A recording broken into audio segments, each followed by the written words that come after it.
भगवान शिव ने स्वयं हमें कंफर्म किया है कि इस वर्ष जन्माष्टमी 17 अगस्त को होगी। कृष्ण जन्मोत्सव में रोहिणी नक्षत्र का विशेष महत्व है। इस वर्ष 16 अगस्त को अष्टमी तिथि तो है, परंतु उस दिन रोहिणी नक्षत्र सूर्यास्त के बाद प्रारंभ होगा। इसी कारण उपवास अगले दिन 17 अगस्त को रखा जाएगा।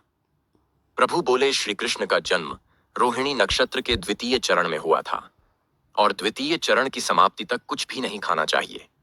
इसके बाद भगवान श्री कृष्ण को भोग लगाकर सात्विक भोजन या फलाहार किया जा सकता है। भगवान शिव ने बताया कि जो लोग रात्रिकाल में साधना करेंगे वे इस वर्ष 16 की रात्रि में और चाहें तो 17 की रात्रि में एक पहर तक साधना कर सकते हैं,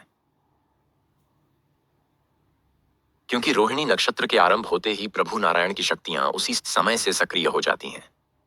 कलयुग के भ्रम से कुछ लोग 15 अगस्त को जन्माष्टमी मनाएंगे क्योंकि उस दिन मध्यरात्रि में अष्टमी तिथि है। उनका तर्क है कि मध्यरात्रि में अष्टमी तिथि का महत्व है। कुछ लोग 16 अगस्त को जन्माष्टमी मनाएंगे क्योंकि 15 अगस्त को सप्तमी युक्त अष्टमी है। उनका तर्क है कि यदि सूर्योदय के समय सप्तमी हो और उसके बाद अष्टमी आए तो उपवास अगले दिन किया जाना चाहिए, यानी 16 अगस्त को। परंतु 15 और 16 अगस्त दोनों ही तारीख गलत हैं और वास्तविक रूप से 17 अगस्त को ही कृष्ण जन्माष्टमी का पर्व मनाया जाना चाहिए। भगवान शिव ने बताया नियम यह है कि जिस दिन रोहिणी नक्षत्र सूर्यास्त से पहले प्रारंभ हो उसी दिन उपवास होगा, चाहे वह सप्तमी युक्त अष्टमी हो या नवमी युक्त अष्टमी। यदि रोहिणी नक्षत्र सूर्यास्त के बाद प्रारंभ हो तो उपवास अगले दिन रखा जाएगा। अगले दिन का उपवास तभी तक चलेगा जब तक रोहिणी नक्षत्र का द्वितीय चरण समाप्त न हो जाए। यदि द्वितीय चरण सूर्योदय के कुछ ही मिनट बाद समाप्त हो तो पिछले दिन सूर्यास्त के बाद कुछ न खाए और अगले दिन द्वितीय चरण की समाप्ति तक उपवास रखा जाएगा।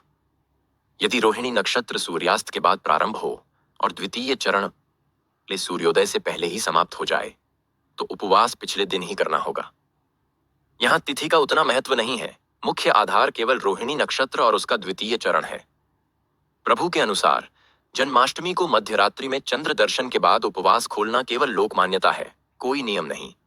यदि मध्यरात्रि में रोहिणी नक्षत्र का द्वितीय चरण हो तो उसकी समाप्ति पर उत्सव मनाओ और भोग लगाओ, परंतु मध्यरात्रि में भोजन करना शरीर के लिए अनुचित और हानिकारक है। यदि द्वितीय चरण रात्रि में समाप्त हो तो भी भोजन अगले दिन सूर्योदय के बाद ही करना चाहिए। सूर्यास्त के बाद केवल दूध और जल ग्रहण करना उचित है। अधिक जानकारी के लिए चैनल को लाइक और सब्सक्राइब करना न भूलें।